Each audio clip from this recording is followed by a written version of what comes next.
little interesting piece of information. We found that we have 95 participants here today.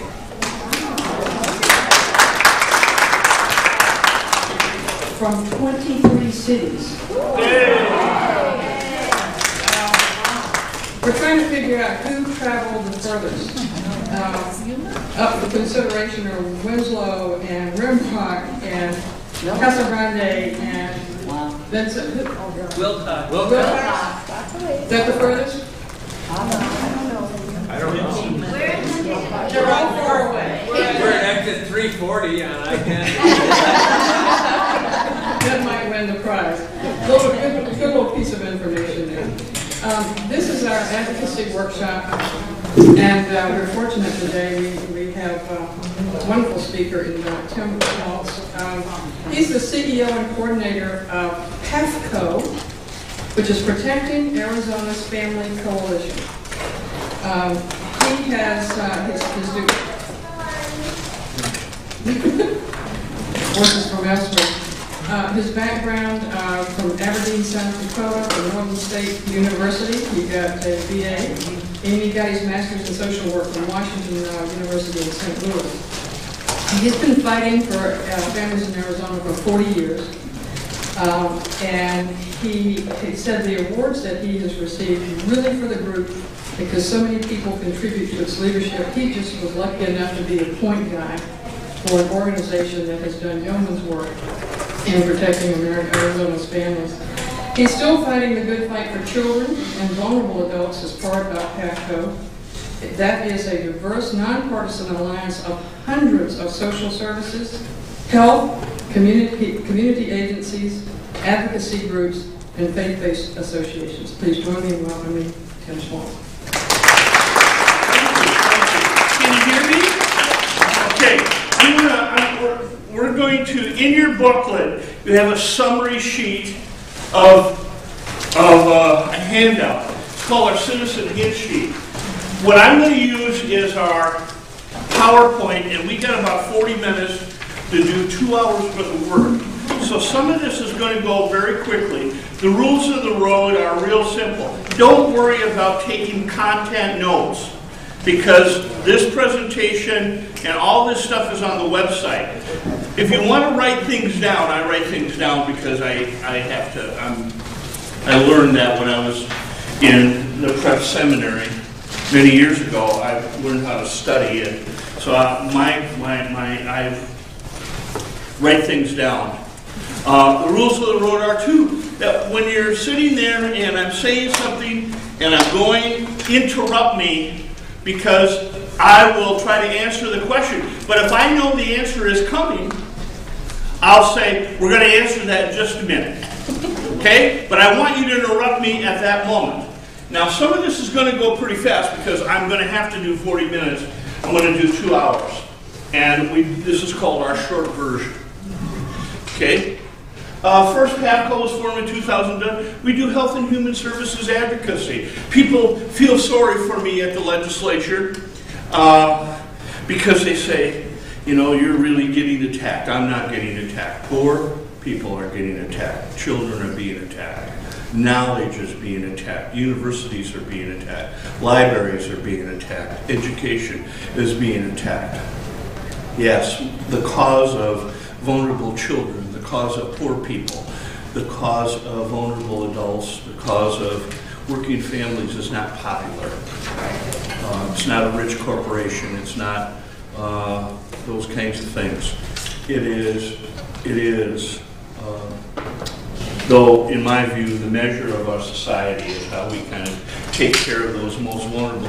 I grew up in a big family in Aberdeen, South Dakota. My grandmother lived with us, and I had 5 sisters, and it was wonderful. And my dad sat at one end of the table, and I sat at the other. And my grandmother was fed first, and my little sister was fed first. We were taught in my family that the old and the young were the ones that we took care of, and then the rest. My dad and I were last. And my dad was a German Russian whose first language was German, and he he was very patriarchal, but it was serve grandma and serve baby Ann, and then the rest of us got to eat in some way. So I've sort of come out of this, for poor people, whether I like it or not. The historical context. We're in the middle of a divided country. Things are bad. There's a recession. There isn't a lot of money. We don't, income divides, income inequality in the country is larger than ever. We've come to the point where yesterday the governor's budget proposal cuts universities and K-12, much less programs for poor people. Immigration, and we're in the middle of this stuff in Tucson. Gabe Zimmerman, who was killed, by the way, was a friend of mine and a student of mine. Access is a big target. You've all probably heard about that. It was a target yesterday. Universities, other issues. One of our issues that we have with the public policy is what we call transparency and accountability. A lot of decisions at the legislature are made at the last minute on budget and taxes. So there isn't a period of study. We are parts of groups that are calling to say we want 3-day cooling off periods so that when these deals are made behind closed doors and a bill is proposed, that they can't print it at 11 o'clock, make it public at 11, go to a committee meeting at 1, and vote on the floor at 4. And so, I mean, that's absolutely outrageous that we do business this way on $9 billion state budget, and we do. When I started doing this in the state, here in the state, in 88 and 89, we used to have hearings all the session. And you could come over, and one night we'd do nothing but for 3 hours on child protective services. And you as citizens and interest groups that were interested in child protection, you could sit there for 2 hours and you could yell and scream about how bad it was for children or how good it was. But at least you had your chance, or adoption, or aging services, or anything you want. None of that occurs anymore. None of that occurs. Last year, when I testified on the budget, on a special hearing, I was interrupted by the committee chair. Tim, we know that. We don't need that. He interrupted me because he didn't want to listen to what I had to say.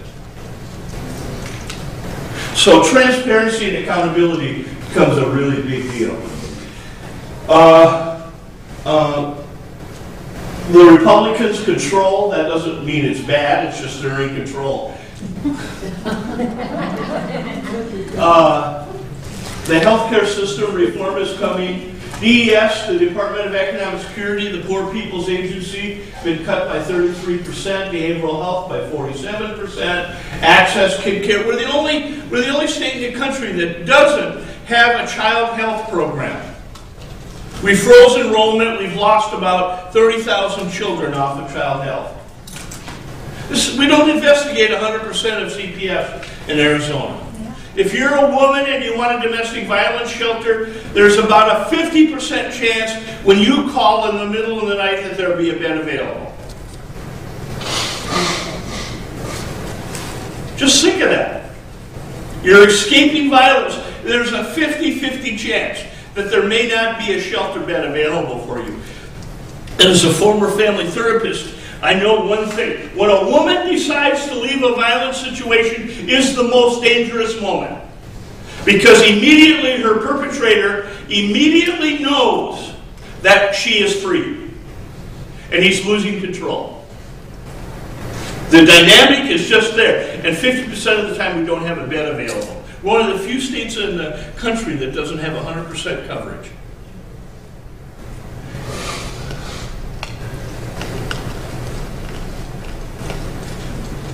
You're all very knowledgeable people. You care about thinking.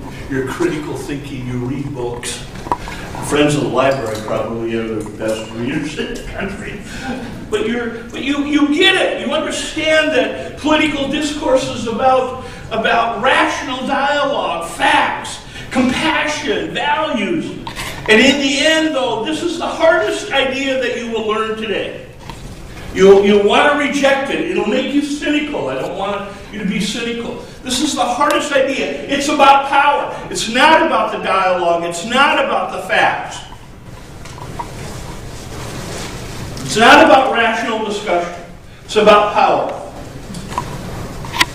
Do you have the votes to pass the bill? This is very hard for people who are critical thinkers and care about logic to accept. I teach a lot of young people who work in agencies and going to graduate school and all kinds of young people. And they just, they're in graduate school and they're learning to think critically and read all those books and believe in scientific, rational research. And then I come along and say this. And they just, oh my God. I say, yeah, facts are critically important. Facts are absolutely necessary. Facts are at the heart of the dialogue. But they never are the determinant of the outcome. Power is. That's why citizens have to be engaged. This is the nature of democracy. It's about power. If you're in control, if you have the votes, you can decide that this is the reality today and I pass it. This is hard. This is why you and I and our neighbors and friends need to be engaged, so that we can exercise our citizen power through voting and discourse and presence and all kinds of stuff. It's about power. It's organized money, organized people. Now, I don't know about you, but I don't belong to a lot of rich groups. I've been a social worker. I'm going to be 64 years old. I've been a social worker my whole life. I've had a really good living, but I haven't gotten rich. I want to be rich, but I'm not. I'm rich in relationships, and I'm rich in all kinds of other stuff. But I know that I can't write $1 million check to stop something. And there are people out there in Arizona that have said, if you try to tax us, we'll spend whatever money it takes to stop it. Period.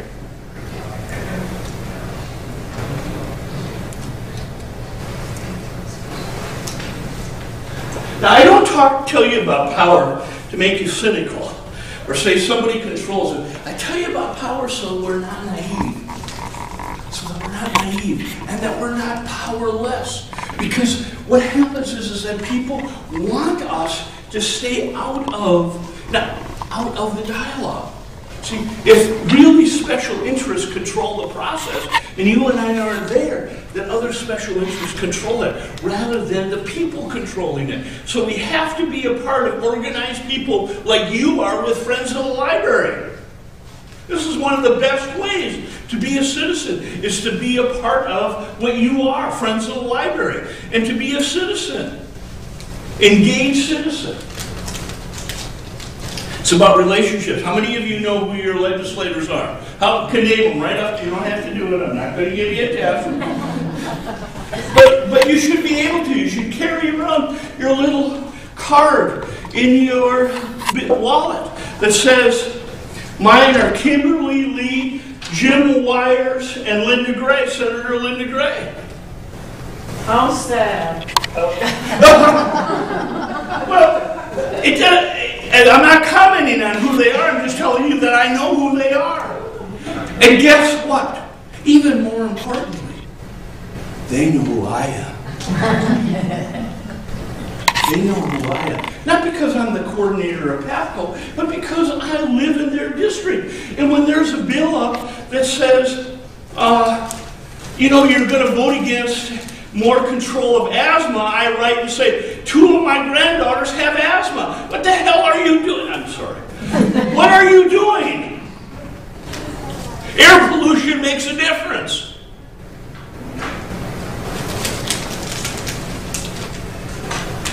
When a few years ago, when I wrote about my father who died of Alzheimer's, and we were cutting off Alzheimer's research. So it's about relationship. They need to know who you are. You need to know who they are. You need to be communicating with them. You need to be constantly educating them, holding them accountable. Types of advocacy. See, can you all read? I'd love to do this, Friends of the Library. This is fun. You see the first bullet up there? This is a game I play in the long 2-hour one. I'm doing some of it with you. Well, everybody read. You gotta do this with me. We'll read that first. What does that first bullet say? Oh God, you're a good group. See, education. See, some people think that advocacy is walking around with a protest sign or work, writing letters and that. It's all of that. But the first rule of advocacy is educate them about your concerns.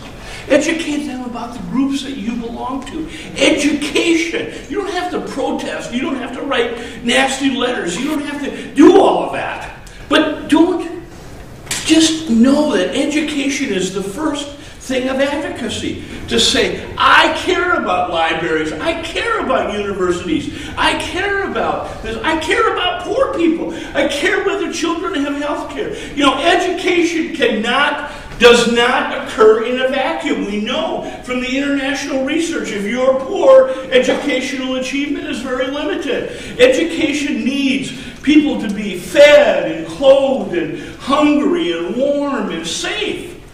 So when we spend money on what for poor people, and education is always in a context. It's never isolated. It's not in a vacuum. So education and quality of life programs like domestic violence and all of that. If children feel from their heart feel that they're going to be harmed, they can't learn. If they're not healthy, they can't learn. If they're hungry, they can't learn. So this is all tied together. So education is the number one thing of advocacy. Do they know who you are? Do they know your issues? Are you providing them with facts, your concerns? Are you responding? And then you're a part of organized groups like the Friends. We'll talk about writing letters, making calls, letters to the editor. I'm going to give you a secret today for a letter to the editor, the recipe. You didn't know that there's a recipe. Forms, boycotts. You got to do all of this stuff. You got to be involved in elections. This thing is so sensitive. Yeah. Whoops, see, I'm going the wrong way. This is a little power analysis. Legislators and policymakers are made up of champions. Champions are our real cause, allies, they're people who are with us, and then there's hardcore opponents. We know that there are going to be people who don't care about libraries. They're going to tell you they care about libraries, but their actions speak louder than words. And so they're going to be hardcore opponents. Everybody's got a computer, so we don't need libraries anymore. We don't need those big damn buildings with all those books in them. Boo. Yeah, right, of course, boo. But you know that. This is what happens to us is that knowledge and rational and critical thinking and history and philosophy and beauty and music are extraneous because we need engineers. We don't need poets. We need engineers who can make this technology work for us. We don't need somebody who writes eloquently or paints or makes us soar with music.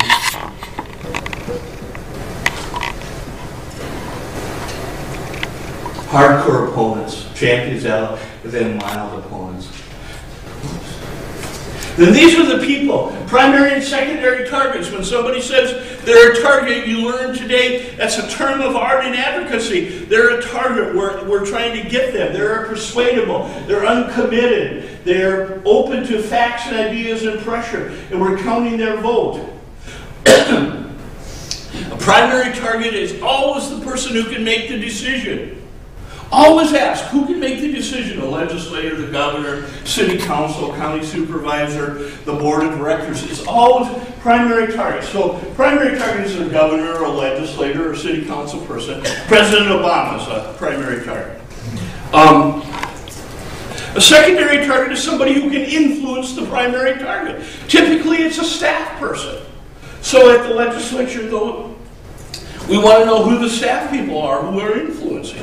Primary and secondary targets, they're terms of art in organizing and advocacy.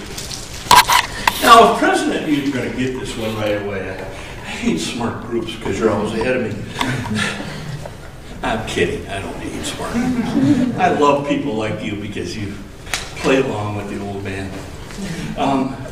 If President Obama is a primary target, would you agree that he's a decision maker? Come on. Yes. Who would be a good secondary target? His wife. Yes. You play well. Go to the front of the class. Yeah. Yeah, I mean, it makes the point very simply and with humor. But again, a primary target is a person, but who do we influence when we want to get their vote? If we can't get to the primary target, maybe there's a secondary target. There's a pastor or what. One of the stories that I tell that's very true is a few years ago there was a legislator, a senator that we were trying to figure out how he was going to vote, and he wouldn't take calls from me, he wouldn't take calls from his good friends, he wouldn't take calls from anybody. But his mother had gone to an advocacy training like this, and she loved me. She just thought I was the finest thing since sliced bread. And she just loved this young man. This is 10 years ago. She just loved this young guy who could. And so we couldn't get to him. So I had her email. She, of course, was on her list. So I emailed her and I said, you know, your son won't talk to any of us and we can't tell. And he's one of the last 3 votes. And what do you think? And she writes back to me, Tim, I'll get back to you in an hour or 2. I'll find out. 2 hours later, I get him. He's with you, Tim. Don't worry. You got his vote. Now, you say, my God. Remember I said about relationships? It's about relationships with us, too. Now, if I'd emailed her and she said, Tim, I don't talk to my son about those kinds of things from groups like you, I say, thank you very much, and I go on to the next person. But it's about relationships. I couldn't figure out a way to do it. She could certainly influence her son. Advocacy do's and don'ts. Be polite, be concise, play on emotion, make connections. If somebody's a grandparent to you, and you did your homework, you talk about being a grandparent. I made a mistake a few years ago with Senator Jay Flake. You know, he was a cowboy legislator from down south. He's a great guy. I knew he was a grandparent, but I didn't know how many. So I, went to visit him, and Senator, and his son had just died, 28 years old. So I said, I know how my sister had a child who died. And I said, but I know you're a grandparent. And he said, yeah. And I said, well, I'm a proud grandparent too. I have 4. Well, Tim, I have 39. It's kind of trumped a little bit there. So do your homework. Personal relevance. Make connections. And you always talk about being a constituent. You have the most power in the district that you're in. Be friendly. Be concise. You know so much. Concise, we'll talk about. Don't be angry, hostile, threatening. Don't have too much information.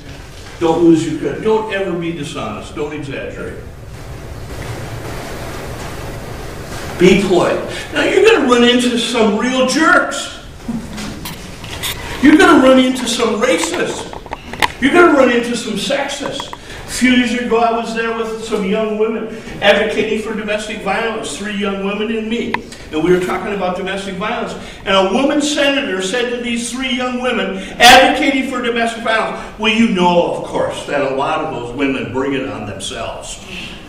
I thought those 3 women were going to come right across the table, but we were polite and nice, and one of the young women said, well, ma'am, that's really not true. The research is very clear, and nobody deserves to be battered or hit or violence. Now, we knew in that moment that we weren't going to change their sexism. We were there to get their votes, so we were there to preach to them. But we don't let it pass. Be concise. just realize that, okay, I'm going the wrong way. Letter. This is how you write a letter.